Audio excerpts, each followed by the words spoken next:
प्रीवोस theory. Okay, प्रीवोस theory क्या थी कि कोई भी बॉडी हर एक टेम्परेचर पर हीट रेडिएशन निकालती रहती है एक्सेप्ट 0 केल्विन। ये था प्रीवोस थ्योरी। ओके, दूसरा थ्योरी था अगर किसी बॉडी पर हीट रेडिएशन आते हैं क्यू अमाउंट में, तो उसका कुछ पार्ट रिफ्लेक्ट होता है, कुछ पार्ट एब्जॉर्ब हो जाता है और कुछ पार्ट ट्रांसमिट होता है। तो यहाँ पर कोएफिशिएंट ऑफ एब्जॉर्प्टेंस यानी एब्जॉर्प्टेंस इज इक्वल टू क्या होता है, the amount of heat radiation absorb by a body upon total amount of heat radiation incident on it. Reflectance यानी the total amount of heat radiation reflected by a body upon total amount of heat radiation incident on it, and transmittance is equal to QT upon Q होगा। इन तीनों का सम क्या होता है बेटा, 1 होता है। फिर हमने क्या बताया था, परफेक्ट ब्लैक बॉडी ऐसी बॉडी जिस पर जो लो टेम्परेचर पर उस पर जितनी भी रेडिएशन गिरती है उन सबको क्या करती है, एब्जॉर्ब करती है, और हाई टेम्परेचर पर जो हीट रेडिएशन उसने एब्जॉर्ब करी है उनको क्या करेगी, इमिट करेगी। इमिट कौन होगा, जो उसके अंदर है। एब्जॉर्ब कब होगा, जब उसके ऊपर लाइट रेडिएशन गिरेगी। जैसे ब्लैक बॉडी के ऊपर जब लाइट रेडिएशन गिरेगी तो उसको वो छोड़ती नहीं है, उसको सबको क्या करती है, एब्जॉर्ब कर लेती। समझ में है? तो यहाँ पर परफेक्ट ब्लैक बॉडी में टू वे डेफिनेशन है। इनकम्प्लीट मत करना कि जो सभी क्या करती जाए, एब्जॉर्ब करती जाए। उसमें टू वे डेफिनेशन है, इमिट भी करना ध्यान रखिएगा। उसके बाद में मैंने आपको फेरिस ब्लैक बॉडी बताया था, उसमें जो होल है that is treated as a black body. फिर उसके बाद में हम लोग आए थे इमिसिव पावर वगैरह की डेफिनेशन पे। तो जैसे 7 डेफिनेशंस है अभी जो आपको सीखना है, 7 डेफिनेशन, और उसके बाद में हम लोग कर्चॉफ लॉ सीखेंगे। आया ना समझ में? तो इमिसिव पावर, अभी थोड़ी देर पहले मैंने आपको वर्ड किया था, इमिट कौन करेगा, जब उसके अंदर है क्या, एनर्जी। आया समझ में? एनर्जी किसके फॉर्म में होती है, वाइब्रेशनल काइनेटिक एनर्जी के फॉर्म में। तो जब कोई सब्सटेंस है, मान लीजिएगा कोई ऑब्जेक्ट है ना, 2 स्फीयर्स ही सपोज करते हैं, और वो 2 स्फीयर्स जो हैं वह यहाँ पर मैं आपको सिखा रहा हूँ इमिसिव पावर। तो मैं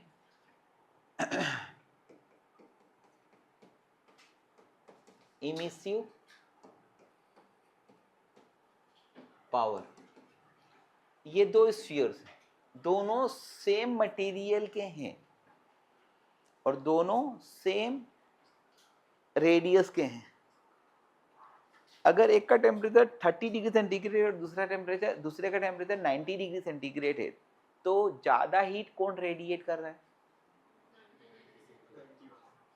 90 वाला। तो यहाँ पर एक चीज पक्का समझ में आती है तुमको कि ये बॉडी क्या कर रही है, बताइए। अगर ये 30 डिग्री सेंटीग्रेड वाला है और ये 90 डिग्री सेंटीग्रेड वाला है, तो क्या होगा, इससे बाहर निकलने वाली हीट क्या होगी, ज्यादा। सन जो है वो तो क्या है, 10⁶ केल्विन की ऑर्डर का है, तो वो तो बहुत ही ज्यादा हीट रेडिएशन इमिट कर रहा है। ठीक है ना, समझ में आया? तो इमिसिव पावर किसके ऊपर डिपेंड करता है, बॉडी के टेम्परेचर पर। यानी वो बॉडी कितनी रेडिएशन इमिट कर रही है, लेकिन जो इमिट होता है वो किसके ऊपर डिपेंड करता है, उसका अमाउंट बढ़ता जाता है, किसके साथ में, टाइम के साथ। आया ना समझ? और उसके साथ साथ में उसका अमाउंट बढ़ता जाता है एरिया ऑफ क्रॉस सेक्शन बढ़ने के साथ साथ। जैसे मान लीजिएगा कि आपको चाय को ठंडा करना है, तो आप क्या करोगे, उसको कंटेनर में रखने के बजाय उसको किसी बड़े कंटेनर में रख दोगे, जिससे एरिया ऑफ क्रॉस सेक्शन क्या हो जाए, बढ़ जाए, तो हीट रेडिएशन जो है वो ज़्यादा से ज़्यादा इमिट होगी। आया ना समझ में? अगर मैं 30 डिग्री सेंटीग्रेड पर एक दूसरी बॉडी लेता हूँ जिसका रेडियस इसका डबल है, तो एरिया ऑफ क्रॉस सेक्शन क्या होगा, 4 टाइम्स हो जाएगा, तो अमाउंट ऑफ हीट रेडिएशंस भी क्या होंगे, बढ़ जाएंगे। तो कहने का मतलब यह है कि इमिसिव पावर किसी बॉडी का एक ऐसा चीज है जो उस बॉडी से पर सेकंड पर unit area of cross section कितनी हीट इमिट होती है उसको कैलकुलेट कर। क्या बोला मैंने? इमिसिव पावर का मतलब है amount of heat radiations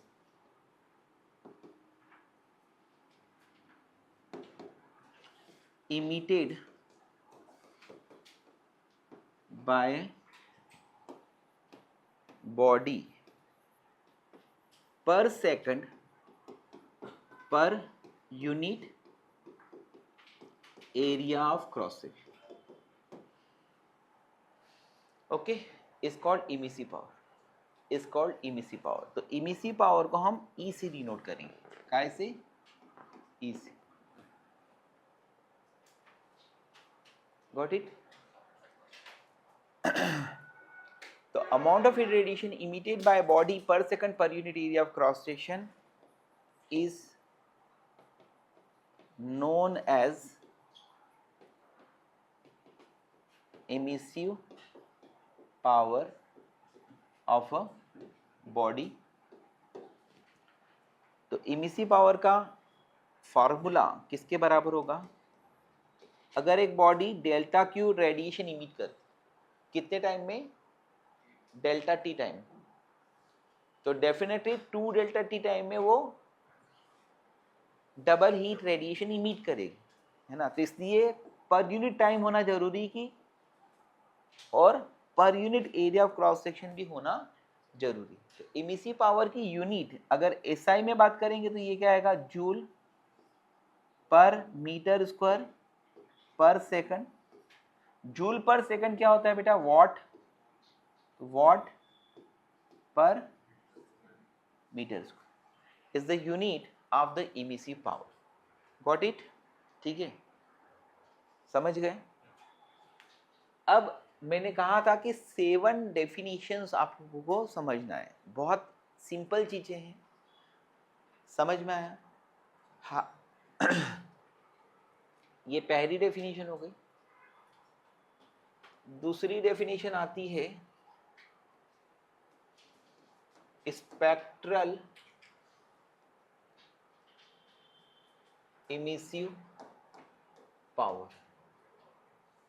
spectral emissive power, इसको मैं ई लैम्डा से डिनोट करूंगा। कैसे डिनोट करूंगा? ई लैम्डा। अब जब कोई बॉडी हीट रेडिएशन इमिट कर रही है तो वह जो रेडिएशन को बाहर निकाल रही है, जैसे सन जी जो है हमारे, जो रेडिएशन को बाहर निकाल रहे हैं, उसकी वेवलेंथ की रेंज 0 से इंफिनिटी तक वेरी करती है, ranging from very low 0 to very high infinity. Exactly 0 नहीं होता और इंफिनिटी भी नहीं होता। अब स्पेक्ट्रल इमिसिव पावर का मतलब है कि एक गिवन रेंज ऑफ वेवलेंथ के लिए उसने कितनी हीट रेडिएशन इमिट करी है पर सेकंड पर unit area of cross section. Spectral emissive power का मतलब है emissive power for a given range of wavelength. समझ में आया? समझ में? अगर एक बॉडी, अगर आपने मान लीजिएगा कि एक क्या लिया है, उसको तवा लिया है ना, जिसमें आप रोटियां सेकते, ठीक है, वो मान लीजिएगा 95 डिग्री सेंटीग्रेड टेम्परेचर पर आ गए, तो वो हीट रेडिएशन इमिट करता, आपको फील होता है ना। अगर उसके पास में लाते हो तो हाथ को फील होता है कि हाँ वो हीट रेडिएशन इमिट कर रहा है। अब वो जो हीट रेडिएशन इमिट कर रहा है ना, उसको भी हम डिस्टिंग्विश कर देते हैं, क्योंकि रेडिएशन यानी क्या? वेव। और उसकी वेवलेंथ की रेंज कहाँ से कहाँ तक होती है बेटा? 0 से इंफिनिटी तक। तो ये डेल्टा क्यू क्या है? कंप्लीट है, 0 से लैम्डा तक की, 0 से इंफिनिटी तक की वेवलेंथ की रेंज के लिए। लेकिन अगर मैं डेल्टा क्यू एक गिवन रेंज ऑफ वेवलेंथ के लिए लूंगा और उसकी इमिसिव पावर निकालूंगा तो उसको हम बोलेंगे स्पेक्ट्रल इमिसिव। तो स्पेक्ट्रल इमिसिव पावर का मतलब क्या है? एक ये भी बोल सकते हैं कि amount of heat radiations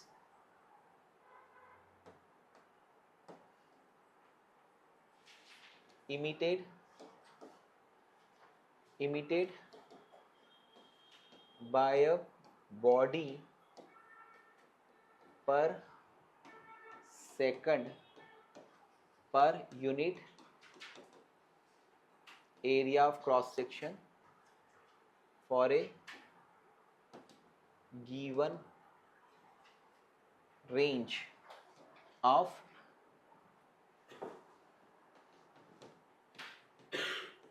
wavelength. समझ में? डेल्टा क्यू लैम्डा अगर मैंने डिनोट कर दिया तो यहां पर इसका मतलब क्या है? Amount of heat radiations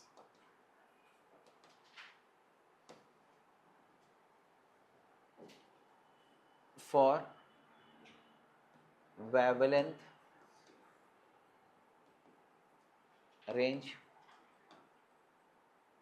lambda to lambda plus d lambda, यानी lambda से lambda plus d lambda, यानी only for d lambda wavelength के लिए उसने कितनी हीट रेडिएशंस इमिट करे.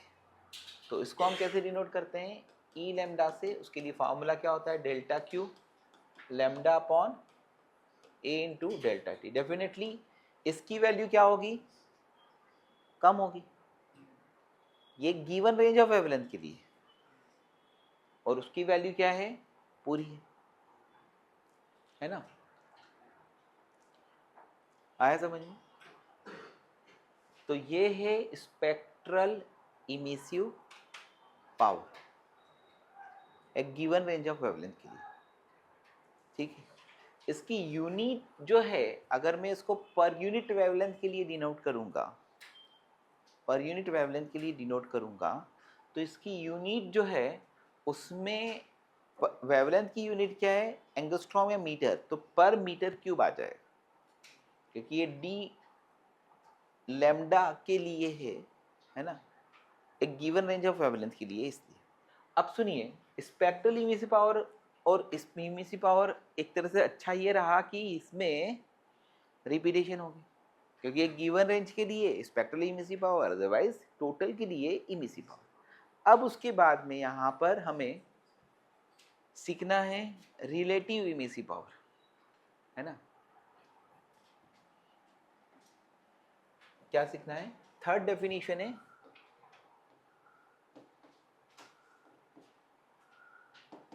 Relative emissive power. इसका दूसरा नाम है इमिसिविटी. उसका दूसरा नाम है इमिसिविटी. रिलेटिव इमिसिव पावर और इमिसिविटी. Got it? अगर मान लीजिएगा कोई बॉडी है, जैसे मान लीजिएगा किसी मेटल का स्फीयर है ना, ये कुछ हीट रेडिएशंस क्या कर रहा है? इमिट कर रहा है.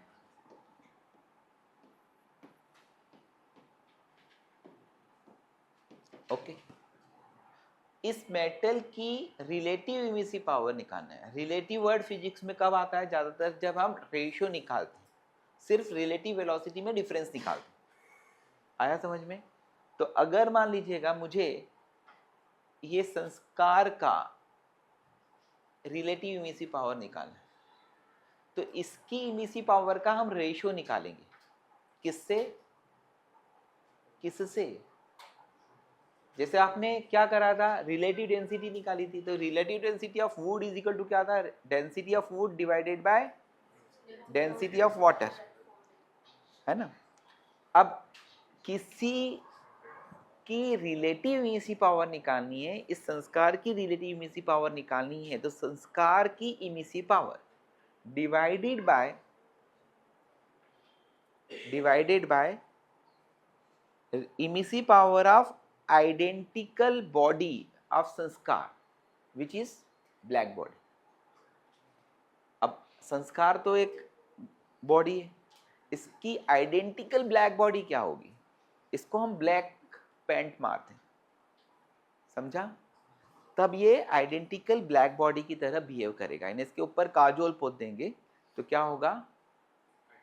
आइडेंटिकल ब्लैक बॉडी हो जाएगा। तो अगर ये एक बॉडी है और इसकी आइडेंटिकल ब्लैक बॉडी कैसे हो जाती है? हम इसके ऊपर लैम्प ब्लैक का पेंट कर देंगे तो ये क्या होगी? Identical black body. समझ गया? तो relative emissive power it is defined as ratio of emissive power of a body at a given temperature, है ना? ठीक है, to the emissive power of identical black body at same temperature। ठीक है, समझ गया? बहुत इजी है। तो relative emissive power it is given by small E, it is given by small, इसको इमिसिविटी कहते हैं। ये क्या होगा? Emissive power of a body divided by emissive power of identical black body. Got it? तो ये क्या होगा? यूनिट लेस होगा। यह क्या होगा? यूनिट लेस होगा।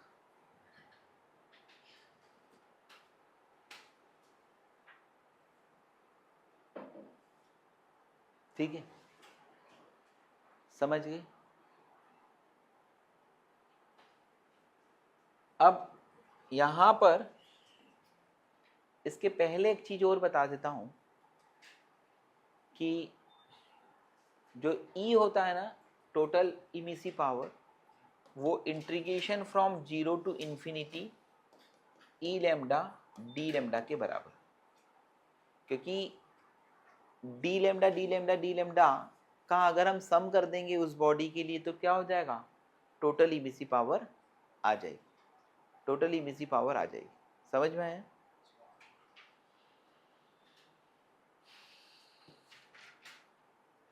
इमिसिव पावर हो गया, स्पेक्ट्रल इमिसिव पावर हो गया। हम लोग कैसे कैलकुलेट करते हैं स्पेक्ट्रल इमिसिव पावर से इमिसिव पावर को, ये भी हो गया। फिर क्या आ गया? रिलेटिव इमिसिव पावर यानी इमिसिविटी हो गया, है ना? आगे समझिए, ये इमिसिव पावर किसके ऊपर डिपेंड करती है? बॉडी के टेम्परेचर। ठीक है, इमिसिव पावर किसके ऊपर डिपेंड करती है? बॉडी के टेम्परेचर पर।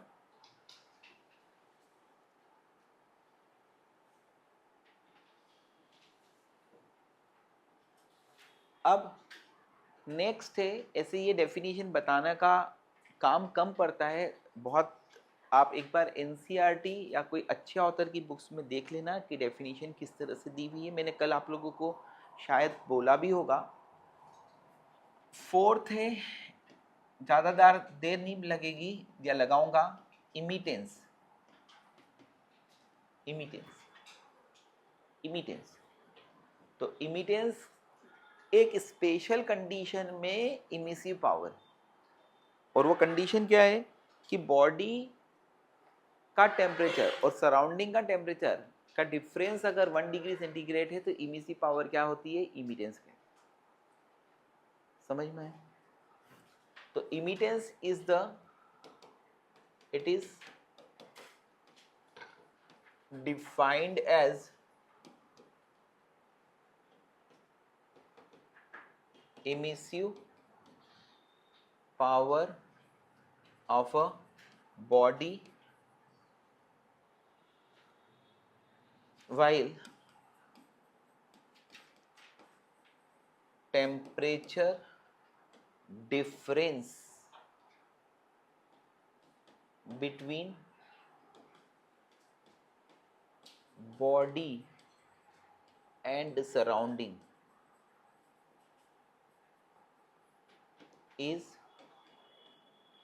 1 डिग्री सेंटीग्रेड। तो इमिटेंस को अगर मैं कैसे बताऊं, इसके लिए कुछ है नहीं सिंबल स्पेसिफिकली, तो लिख ही देता हूं मैं। इमिटेंस क्या होगा बेटा, delta Q upon A delta T. ये क्या है बेटा, इमिसिव पावर, और ये डी टी। डी टी यानी क्या, D T is the temperature difference between body and surrounding. Body का टेम्परेचर अगर T प्लस डेल्टा टी है, डी टी है, तो सराउंडिंग का टेम्परेचर T। तो उसको डेफिनेशन के वर्ड्स में कैसे बोलते हैं बेटा, कि डी टी इज 1। तो इमिसिव ये क्या होगी, इमिटेंस होगी। ये डेफिनेशन भी आप लोगों को मैंने बता दी, समझ में है, करेक्ट। तो अब बॉडी हीट रेडिएशन को इमिट क्यों करती है, क्योंकि बॉडी का टेम्परेचर अगर ज़्यादा होगा तो रेडिएशन होगा। ऐसे तो अपने प्रीवियस थ्योरी से समझा है कि बॉडी हर एक टेम्परेचर पर रेडिएशन इमिट भी करती है और एब्जॉर्ब भी करती है। आया समझ? तो इमिट करना, एब्जॉर्ब करना, ये किसके ऊपर डिपेंड करता है, बॉडी के टेम्परेचर पर, है ना, बॉडी के सरफेस के नेचर पर, ठीक है, बॉडी के मटेरियल पर, ठीक है। अब अगर मैं यहाँ पर एब्जॉर्प्टिव पावर, मैंने आपको बताया था एक एब्जॉर्प्टेंस, है ना, वो क्या था, जब हीट रेडिएशन इसके ऊपर आएंगी तो वो एब्जॉर्ब करेगी। तो देखा जाए तो इमिसिव और एब्जॉर्प्टिव दोनों सेम थिंग है। आया समझ में, ठीक है, क्योंकि जो बॉडी जितना ज़्यादा एब्जॉर्ब करेगी उतनी ज़्यादा इमिट करेगी। आपको जो सिखाया जा रहा है केमिस्ट्री, फिजिक्स और मैथ्स में, उतना ज़्यादा आप एब्जॉर्ब करोगे, प्रैक्टिस करोगे, तब जाकर एग्जाम में इमिट करोगे। अगर यहाँ पर बैठने वाला जो है वो सिर्फ कान खोल के सुन रहा है लेकिन उसको अमल में नहीं ला रहा है, प्रैक्टिस नहीं कर रहा है, तो एग्जाम में नल, है ना। तो कुल मिलाकर अभी जो डेफिनेशन और बची है, आई थिंक 5th नंबर की है,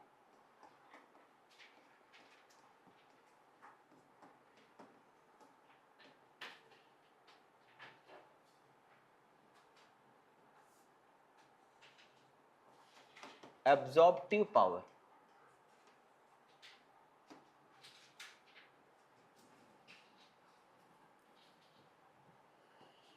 absorptive power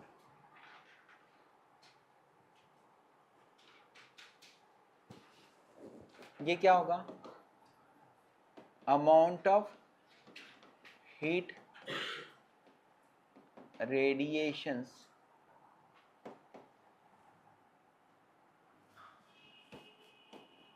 absorbed by a body per second per unit area of cross section. तो सेम यार, है ना। तो एब्जॉर्प्टिव पावर क्या होगा, delta Q upon A delta T.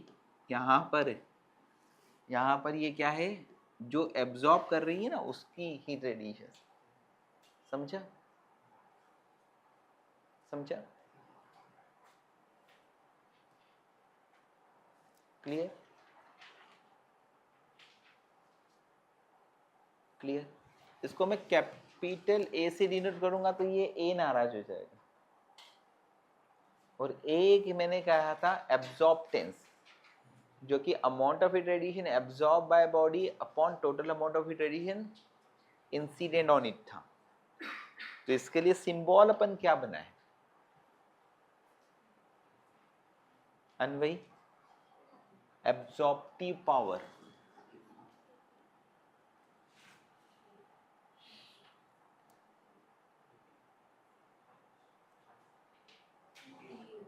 हाँ, ए स्मॉल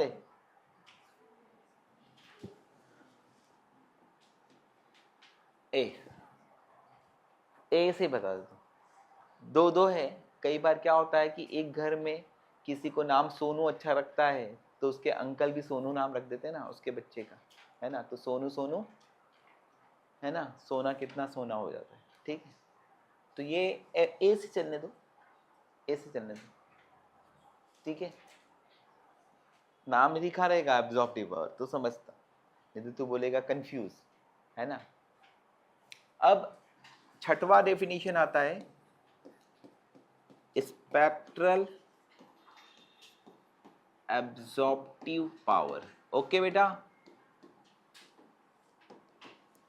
स्पेक्ट्रल एब्जॉर्प्टिव पावर यानी क्या, A lambda is equal to delta Q, है ना, for a given range of wavelength upon A delta T, and it is the absorptive power for a given range of wavelength in short.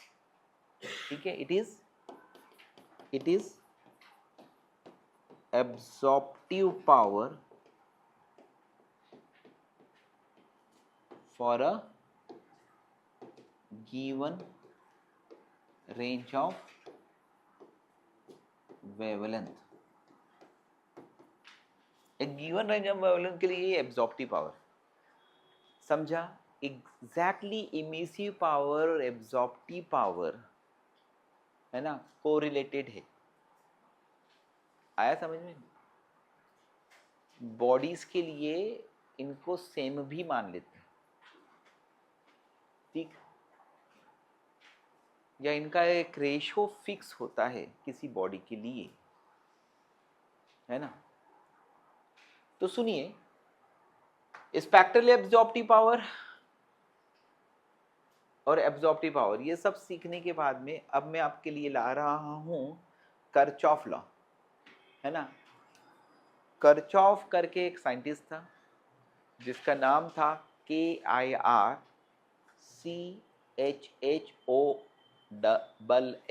Of हो गया, लेकिन parents ने पहले ही of कर दिया था उसको, है ना। कुछ करके चले जा, है ना, चुपचाप, इसलिए कर चुप ऑफ। ठीक, आया समझ में। तो ये जो बंदा था, इसका नाम मैं कर्चॉफ क्यों बोलता हूं, क्योंकि KIR कर होना चाहिए, क्यों, क्योंकि SIR सर होता है ना। कर चॉफ लॉ, समझा। बुक्स में क्या लिखा रहता है, KIR, किरचॉफ, है ना। लेकिन किरचॉफ हम लोगों को अच्छा नहीं लगता, हमको क्यों लगता है, सरचॉफ, SIR सर होता है, तो इसलिए करचॉफ अच्छा लगता है। एनीवे, नाम में क्या है, सधील को मैंने कहा हमेशा सही नाम से पुकारा, ठीक।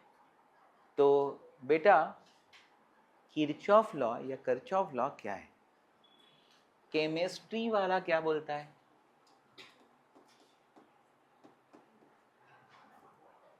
ना, कि गुड है, good absorber is good emitter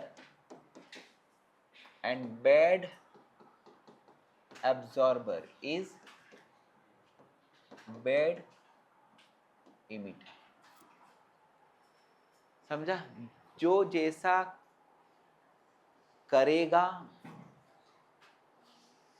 जो जैसा करेगा वैसा भरेगा, है ना।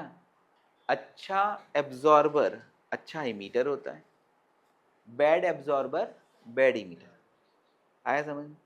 अगर कोई बॉडी यहाँ पर हम जो सिखा रहे हैं उसमें कम अवशोषित कर रही है, एब्जॉर्ब कर रही है, अवशोषित, है ना, ठीक है, तो वो क्या होगा, एग्जाम में वो टाइम पास करेगी, है ना, इमिट ही नहीं कर पाएगा, अबे है ही नहीं यहाँ पे तो क्या है। और जिसने बेटर एब्जॉर्ब करा तो एग्जाम में वो क्या करेगा, अच्छे से इमिट करेगा। तो स्टूडेंट्स का माइंड जो है ना वो अच्छा एब्जॉर्बिंग होना चाहिए, ठीक है, आया समझ में। तो कुल मिलाकर दोस्तों ये केमिस्ट्री वाले का है, इससे इतना समझ में नहीं आता कि ये है क्या, यानी इससे इतना तो समझ में आता है कि पढ़ाई में जो अच्छा एब्जॉर्ब करेगा वो अच्छा मीट, इतना समझ में आया समझ में। तो कुल मिलाकर फिजिक्स में ये कैसे आता है वो मैं बताता हूँ। फिजिक्स क्या बोलता है कि इस दुनिया में जितनी भी बॉडीज हैं, है ना, जैसे अगर ये एक पानी की बोतल, ठीक है, ये एक पेन, लिख देता हूँ नहीं तो समझ में नहीं आएगा क्या है, ठीक है। फिर उसके बाद में अपना फेवरेट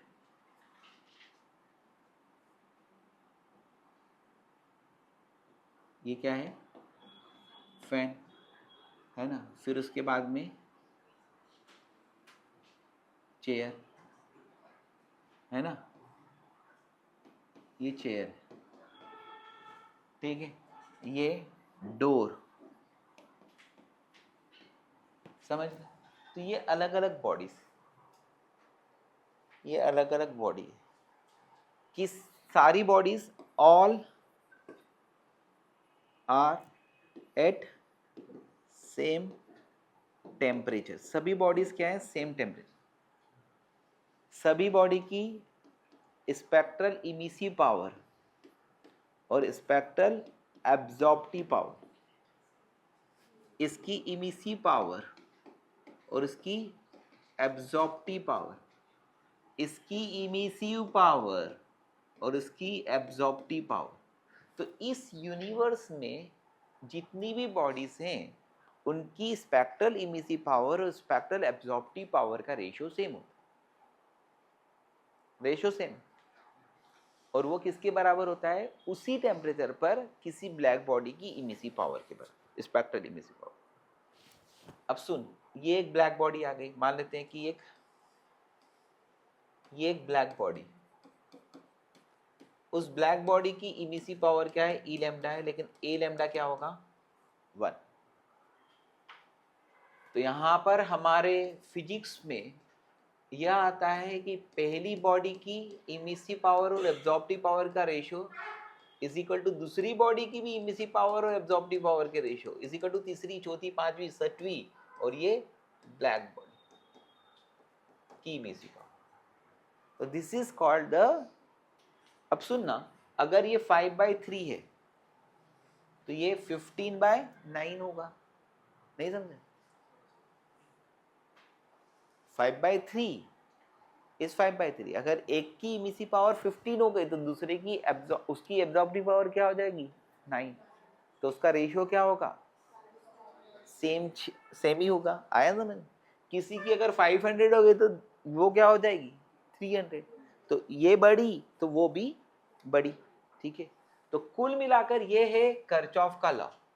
और कर्चॉफ लॉ जो है उसका स्टेटमेंट क्या है, in this universe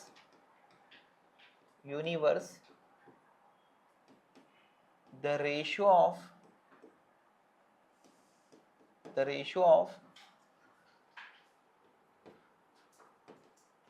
emissive power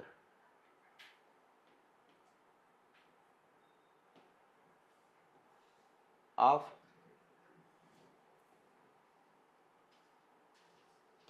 all bodies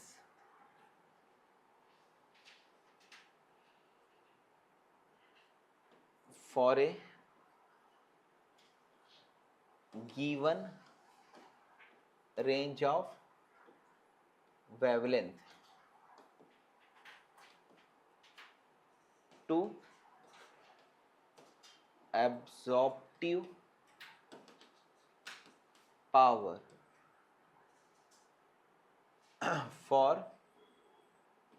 same range of wavelength, है ना, is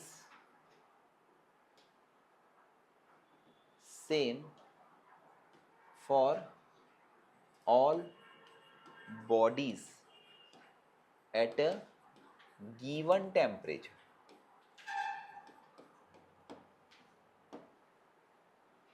So the ratio of emissive power for all bodies for a given range of wavelength to the absorptive power for the same range of wavelength is same for all bodies, and that is equal to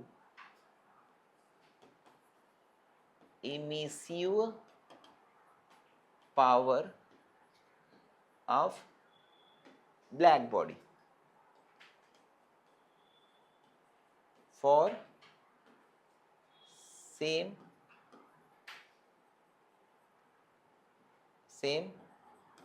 range of wavelength and at same temperature.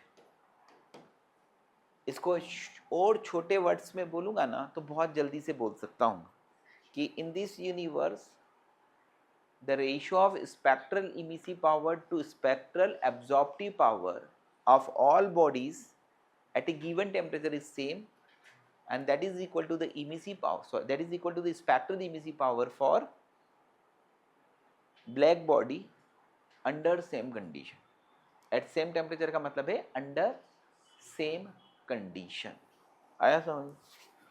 अब Kirchhoff जी ने ये बताया कि जो ज़्यादा absorb करता है वो ज़्यादा इमिट करता है, जो बैड एब्जॉर्ब करता है वो बैड इमिट करता है. तो इसके कुछ कंसेप्चुअल क्वेश्चन जो है आप लोगों को पूछे जा सकते हैं, अच्छे से लिख लेना. अब इसके कुछ practical example.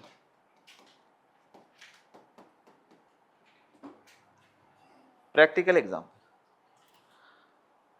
Good emitter, good absorber is good emitter. ये क्या करो, एक स्टील की प्लेट ले लो, एकदम नवी नवी है, एकदम क्लीन है. तो वो क्या करती है, सनलाइट में आप उसको ले जाते हो तो क्या करती है, चमकती है ना, शाइन अपीयर होती. तो स्टील की प्लेट, और इस स्टील की प्लेट पर अपन ने क्या करा, इस स्टील की प्लेट पर अपन ने क्या करा,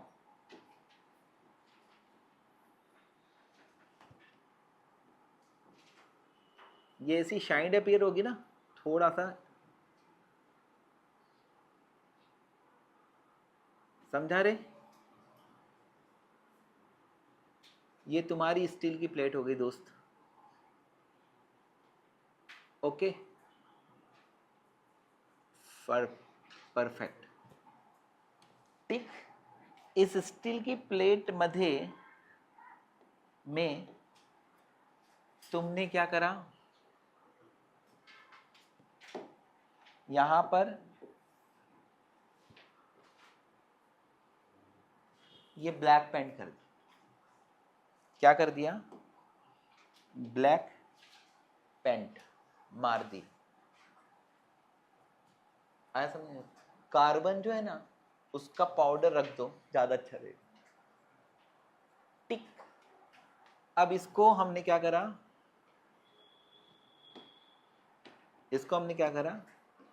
सनलाइट में रखा फॉर सम टाइम. कुछ देर के लिए सनलाइट में रखा. अच्छा 12 बजे सनलाइट में रख दिया. ठीक है. और यहाँ पर क्या हो रहा है सनलाइट में रखने से, कि ये जो स्टील वाला पार्ट है इसके ऊपर जो भी रेडिएशन आ रही है उसको क्या कर रहा है, रिफ्लेक्ट. और जो ब्लैक वाला पार्ट है वो क्या कर रहा है, एब्सॉर्ब. करेक्ट. और एग्जैक्टली तुम्हारा जो लेबोरेटरी बनाया हुआ है तुमने, वो एक डार्क रूम है ना, यानी कि उसकी वॉल सब काली काली है और अच्छा कम टेम्परेचर. और जैसे ही तुम इस प्लेट को क्विकली एक डार्क कूल रूम में ले जाओगे तो तुम्हें किरचॉफ लॉ का दर्शन होगा. यानी एग्जाम्पल का दर्शन होगा. म्हणजे व्हाट, म्हणजे व्हाट उल्टा हो जाएगा.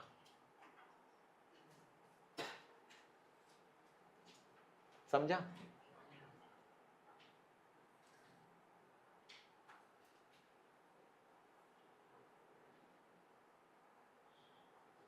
अबे समझा?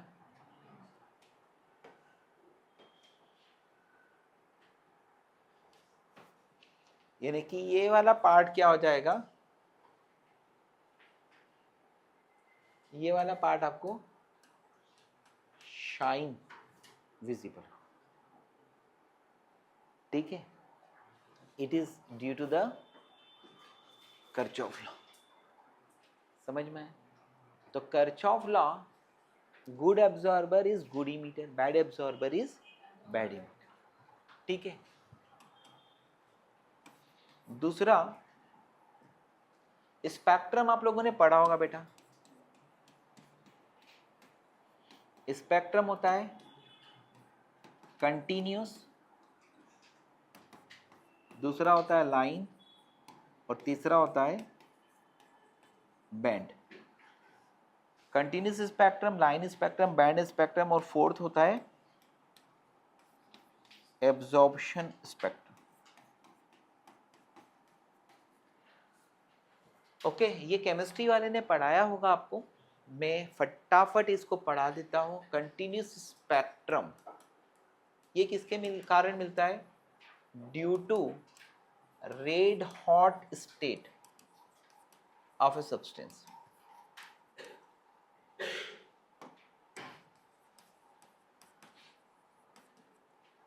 जब कोई बॉडी एकदम लाल लाल तक गर्म हो जाती है, समझा?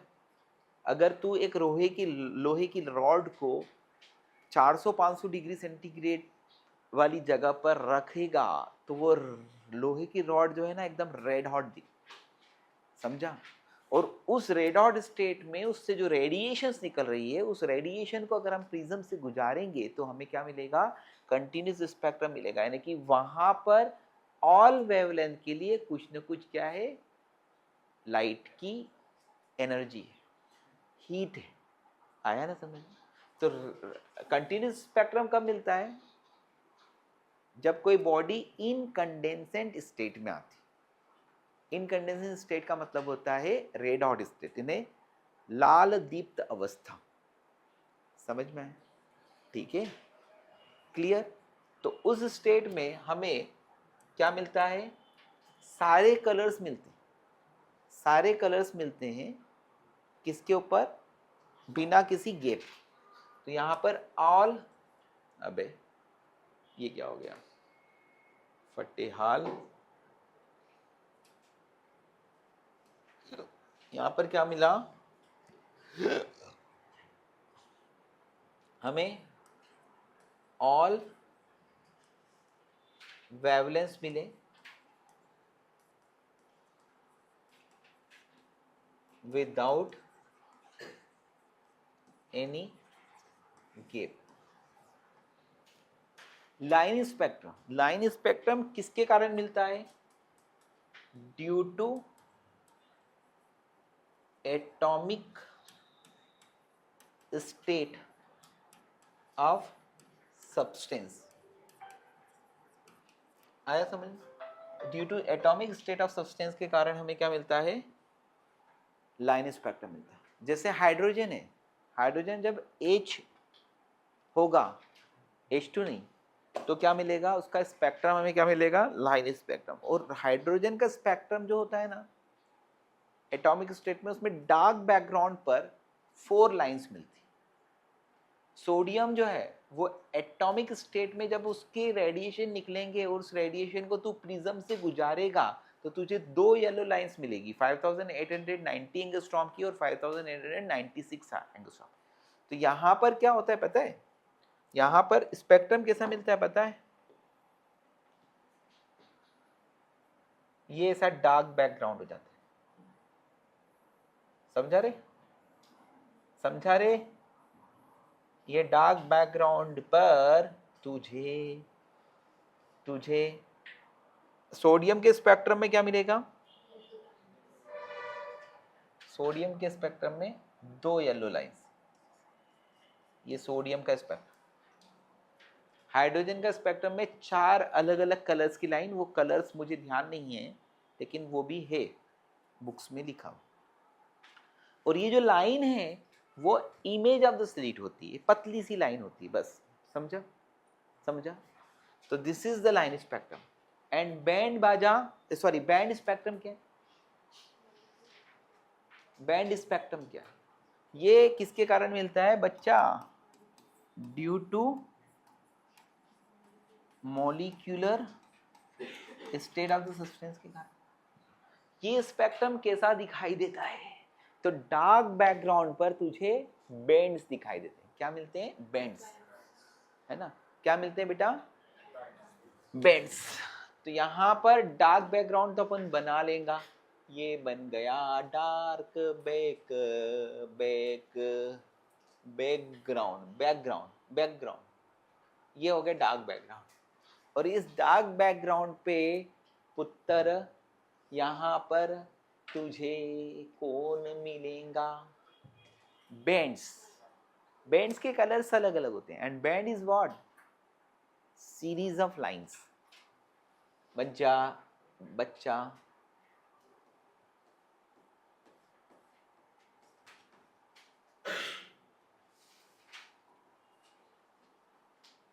ये बैंड हो। Band is what? The series of lines, जिसमें लाइन एक तरफ क्या होती है? डेंसर। यहां पर क्या होती है? डेंसर।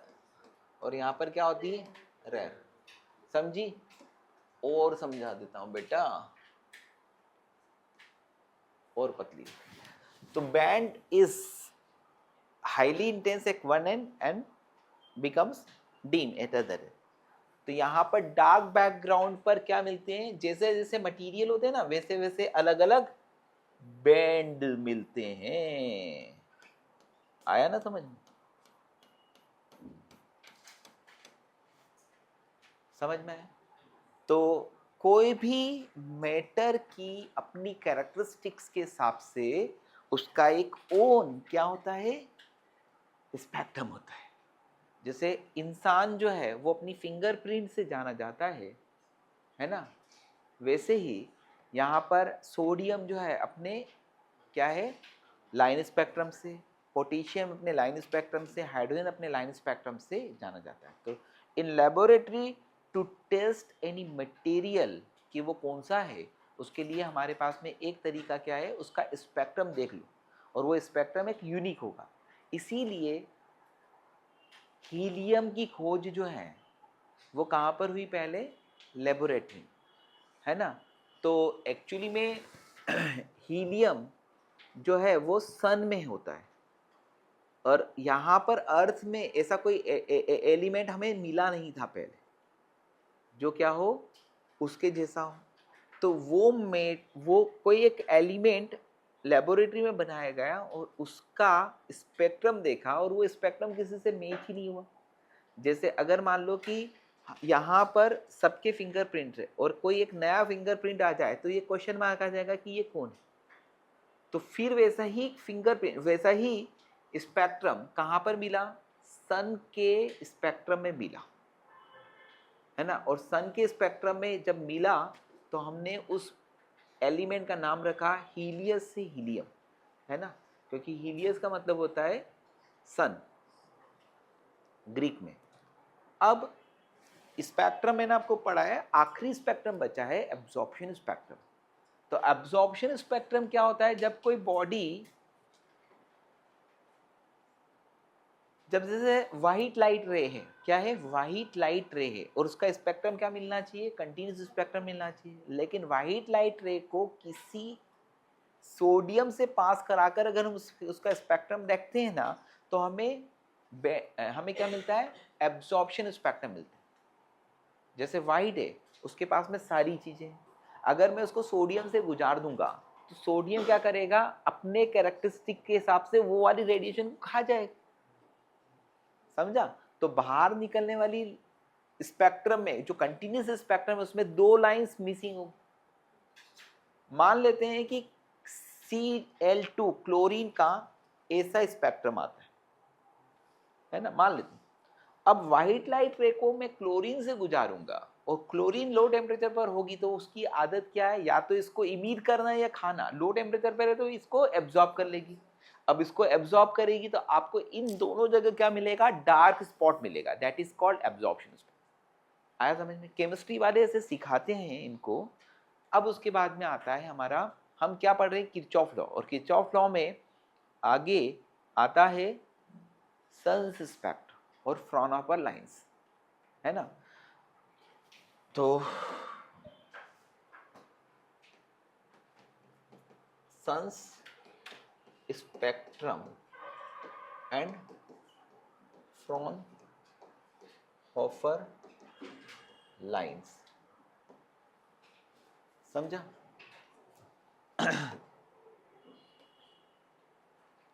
ये जो सन है ना, ये इसके इनर पार्ट, इन्हें इसका कोर का टेम्परेचर 10⁻7 केल्विन, समझा? और सन का एटमॉस्फेयर, ये एटमॉस्फेयर ऑफ सन, इसका टेम्परेचर 6000 केल्विन, रिलेटिवली बहुत कम। पहले ये अवधारणा थी, पहले ये एजम्पशन था कि सन का spectrum, sun's spectrum should be continuous. क्यों? क्योंकि सन का टेम्परेचर बहुत हाई है। जो भी बॉडी जितने हाई टेम्परेचर पर अगर पहुंच जाती है तो उसका स्पेक्ट्रम क्या मिलता है, कंटिन्यूस, है ना। सन स्पेक्ट्रम कंटिन्यूस है, ये हमारा प्रीवियस एजम्पशन था।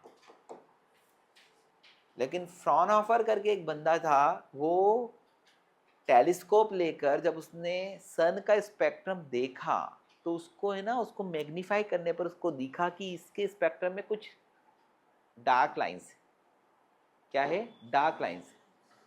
तो वो डार्क लाइंस का उसने बताया कि sun's spectrum is not continuous but it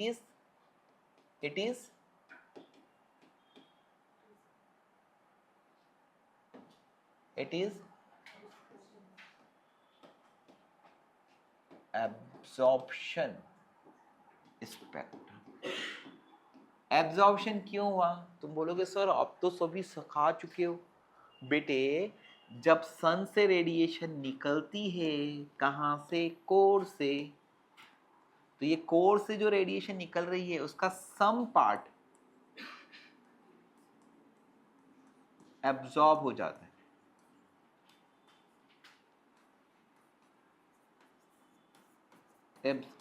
atmosphere of सन उसका कुछ पार्ट अवशोषित कर लेता है।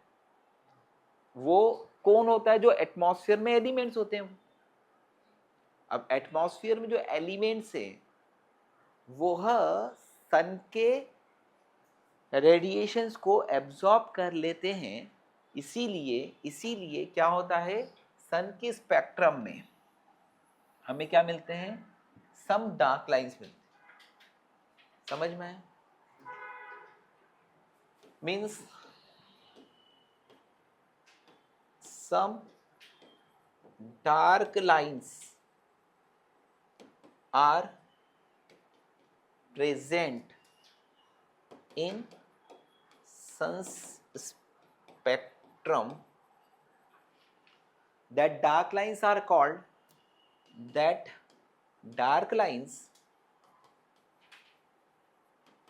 called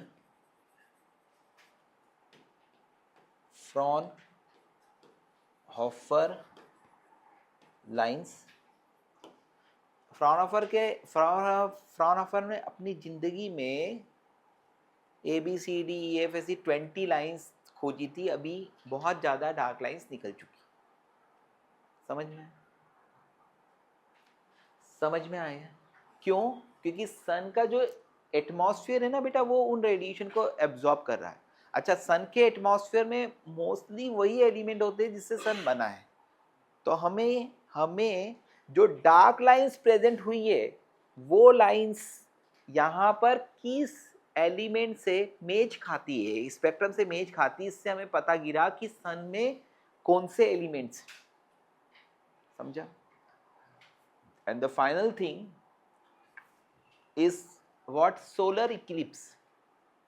जब सूर्य ग्रहण होता है तो सन का इनर पार्ट को मून कवर कर देता है, उस समय अर्थ पर आने वाली रेडिएशंस क्या हो जाती है, बहुत कम हो जाती है।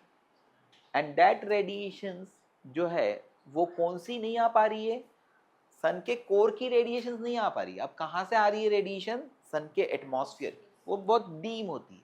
और इस सोलर इक्लिप्स में जो हमें रेडिएशंस मिल रही है that are coming from the atmosphere of sun, that's why जहां पर डार्क लाइंस होती थी ना, वहां पर अभी हमें क्या मिलेंगे, colour.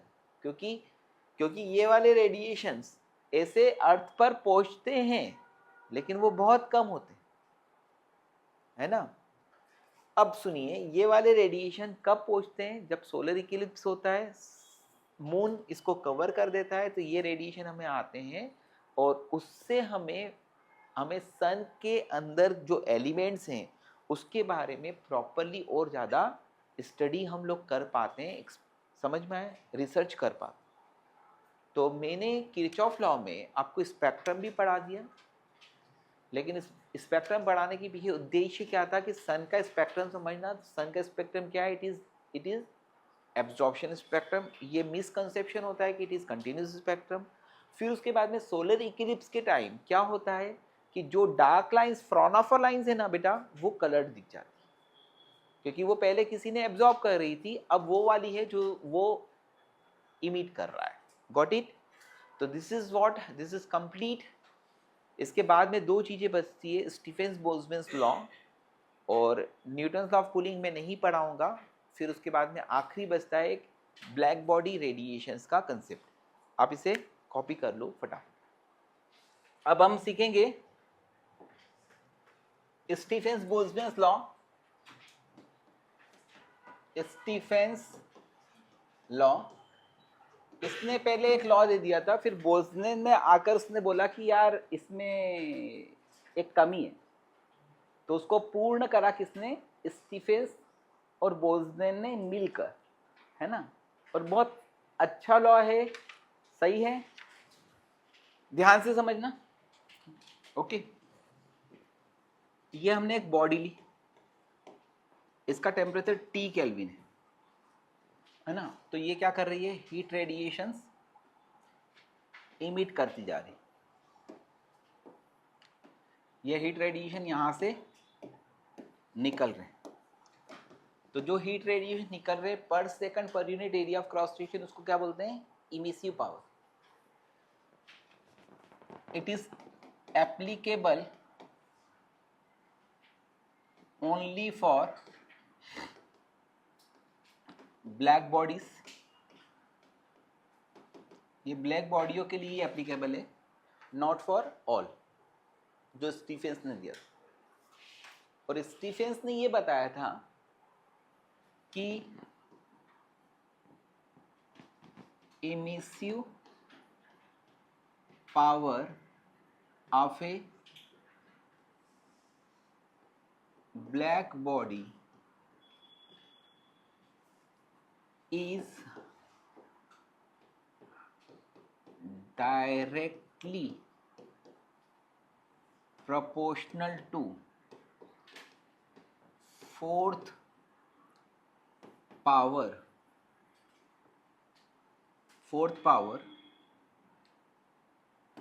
of its absolute temperature।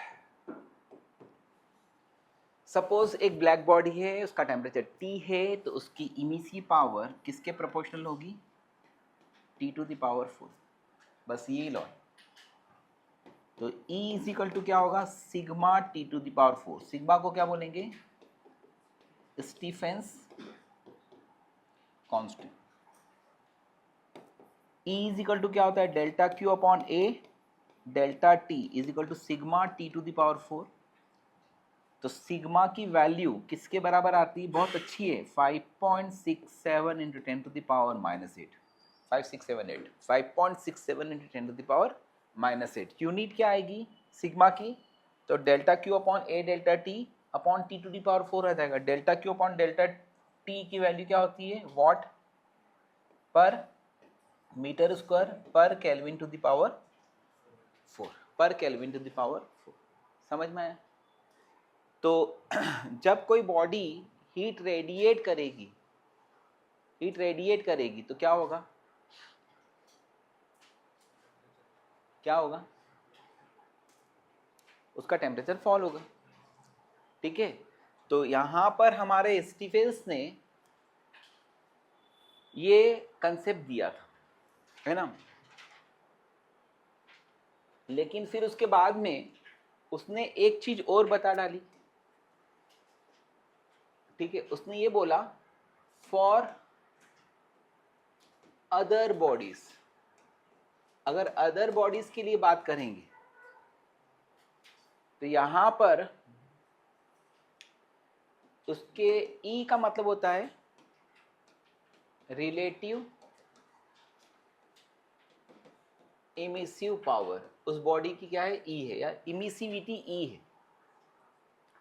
तो उसके लिए उसने ये बताया कि E is equal to sigma E T to the power 4 लगता है, जिसमें E क्या होता है? Emissivity of that body. समझ में? तो स्टीफेंस भाई ने ये बताया कि कोई भी बॉडी जितनी रेडिएशन इमिट कर रही है वो किसके ऊपर डिपेंड कर रही है? उसके खुद के टेम्परेचर पर।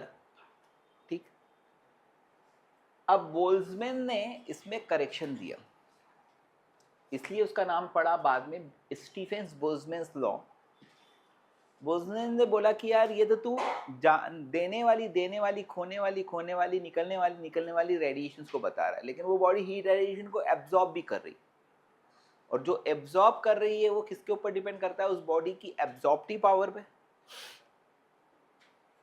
है ना। किसके ऊपर डिपेंड करता है? उस बॉडी की एब्जॉर्प्टिव पावर से, है ना, एब्जॉर्प्टेंस पे, सॉरी, है ना, एब्जॉर्प्टेंस पर, है ना। तो कुल मिलाकर यहां पर ये स्मॉल ई है इमिसिविटी रेशियो होता था। अब सुनिए, आगे आएगा स्टीफेंस बोल्ट्जमैन लॉ। इसके हिसाब से क्या है कि अगर कोई बॉडी है, उसका टेम्परेचर T केल्विन है, तो वो क्या कर रहा है? हीट रेडिएशन को इमिट कर रहा है। Got it? जैसा अभी आपको मैंने बताया था।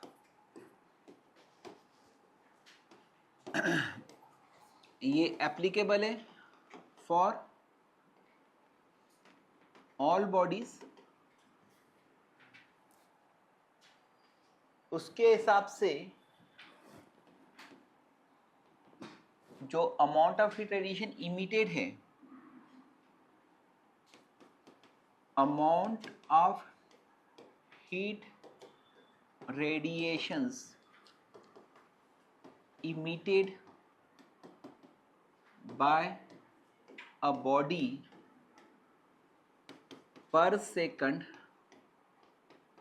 per unit area is equal to क्या है? Sigma E T to the power 4। लेकिन ये बॉडी जो हीट रेडिएशन को एब्जॉर्ब कर रही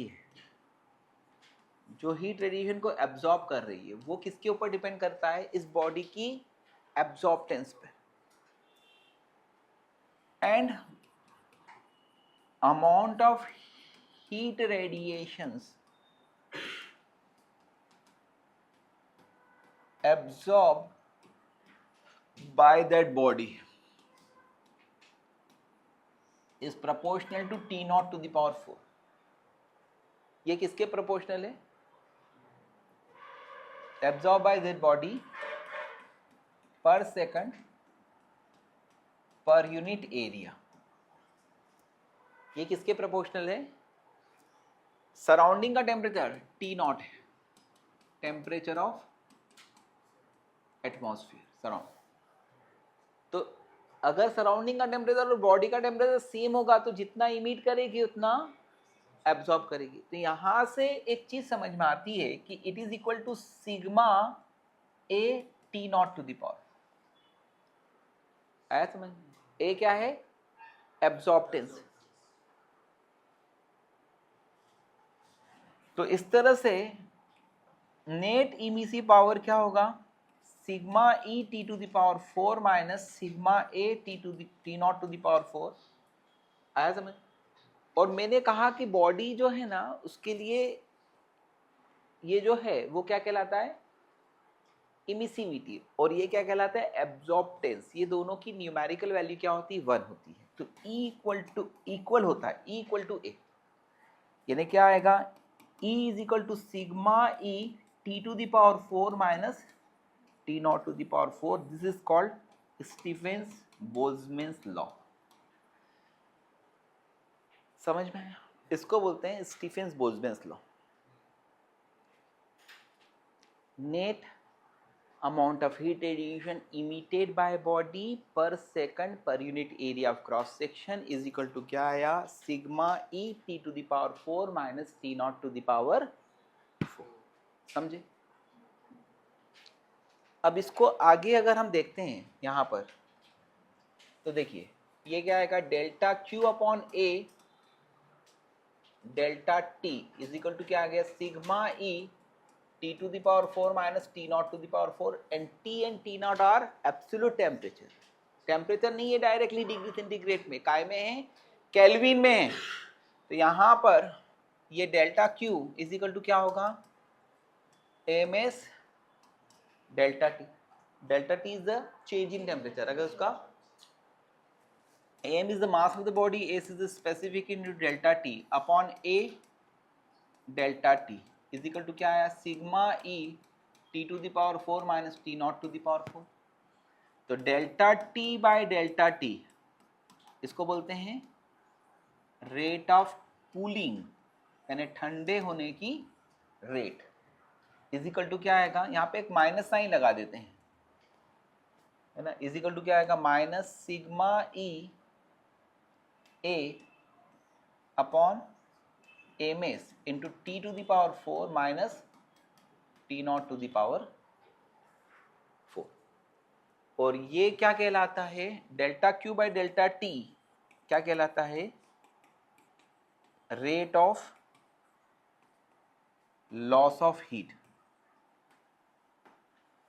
अब ये दोनों चीजों की जरूरत क्यों पड़ी? क्योंकि बॉडी सिर्फ इमिट नहीं कर रही है, एब्जॉर्ब भी कर रही है। तो बॉडी का टेम्परेचर दोनों से डिसाइड होता है, इमिट से और एब्जॉर्ब से। उन दोनों का जो रिजल्टेंट आ रहा है, जो आ रहा है और जा रहा है, उससे अपनी बैलेंस शीट बनती है ना। तो इसलिए स्टीफेंस ने वन वे सोचा था कि कितना इमिट कर रहा है। बोल्ट्जमैन ने बताया कि जब हमें बॉडी का आगे टेम्परेचर क्या होगा वो डिसाइड करना है, तो अपने को जो एब्जॉर्ब हो रहा है उसके बारे में भी समझना पड़ेगा, उसके बारे में भी समझना पड़ेगा। और इस तरह से ये दो चीजें आती है। एक आता है delta T by delta T, यानी the rate at which the temperature is falling, और दूसरा आता है delta Q by delta T, यानी rate of loss of heat. और इन्हीं को आगे इसी फॉर्मूले को आगे मॉडिफाइड करके क्या बनाया गया है? Newton's law of cooling. और न्यूटन्स लॉ ऑफ कूलिंग आपके सिलेबस से हटा दिया है, ठीक है। अभी इसके जो थोड़े से छोटे से दो न्यूमेरिकल्स में बता देता हूं, है ना। तो पहला है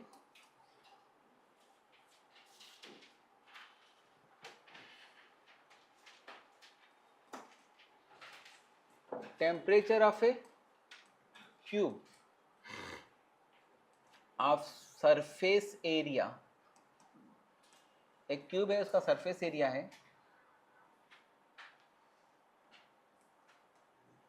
600 centimetre square. Temperature of A cube of surface area 600 centimetre square is 327 degree centigrade. is placed in a room at temperature 27 degree and room का टेम्परेचर कितना है 27 degree centigrade. Emissivity of cube is half. Cube की emissivity क्या है half. Okay and mass is 2 kg. उसका mass कितना है 2 kg. And specific heat of its material. उसके मटेरियल की स्पेसिफिक हीट है 1500 joule per kg per degree centigrade. Joule per kg per degree centigrade. Then find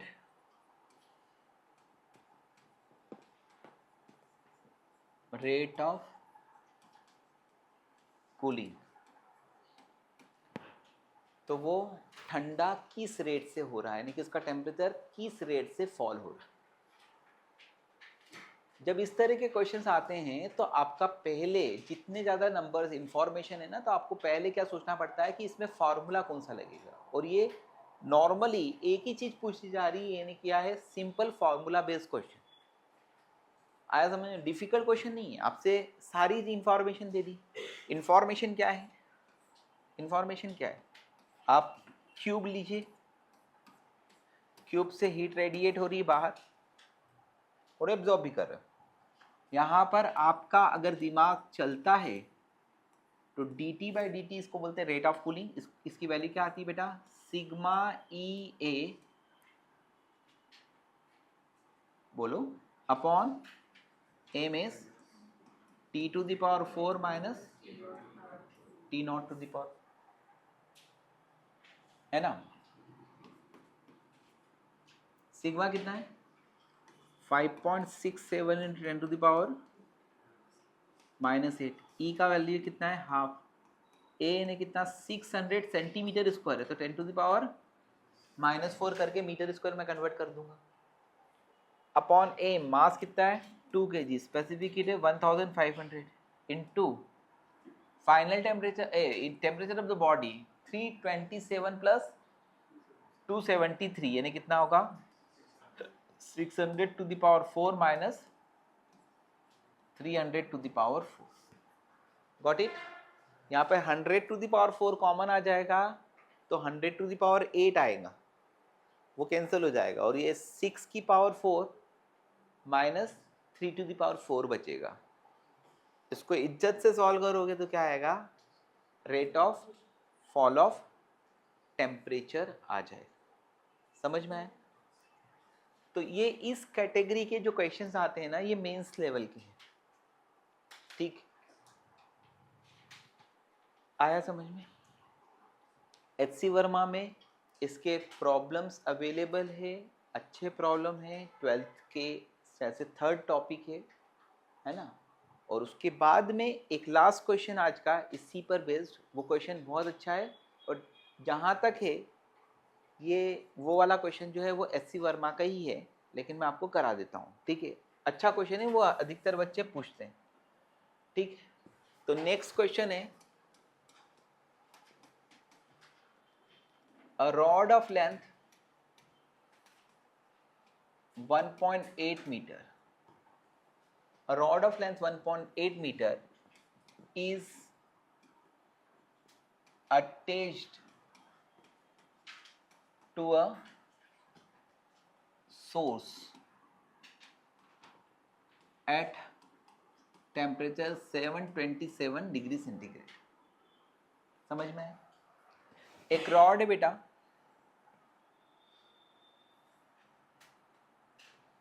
उसको हमने क्या करा 727 डिग्री सेंटीग्रेड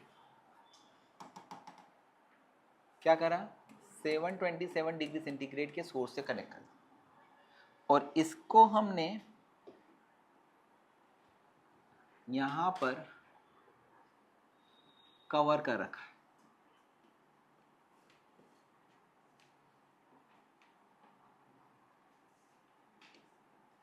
यानी यहां पर इसको क्या करा है, इसको कवर्ड करा है इंसुलेटिंग मटेरियल से। उससे क्या होता है कि जो हीट आ रही है वो सारी की सारी इधर फ्लो हो जाती है। तो एक रॉड है जिसकी लेंथ 1.8 मीटर है, उसको एक सोर्स से कनेक्ट करा है, and other end is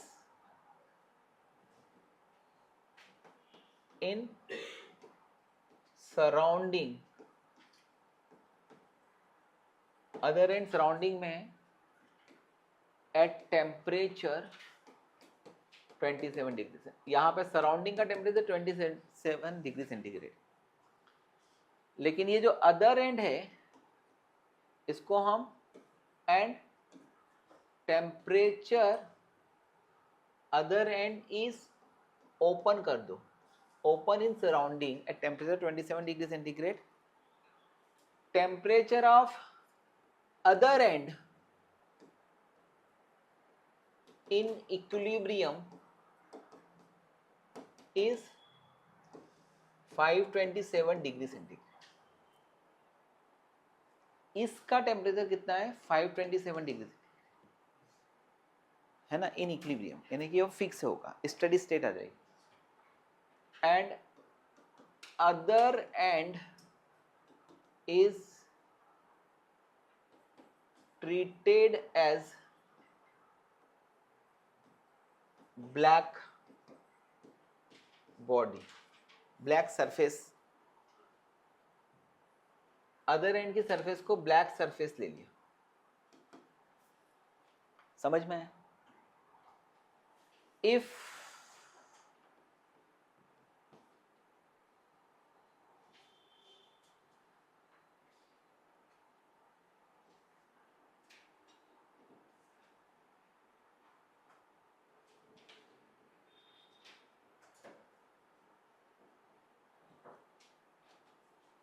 specific heat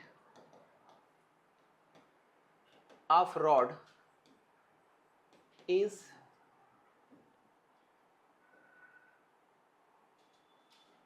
1500 joule per kg per degree centigrade, find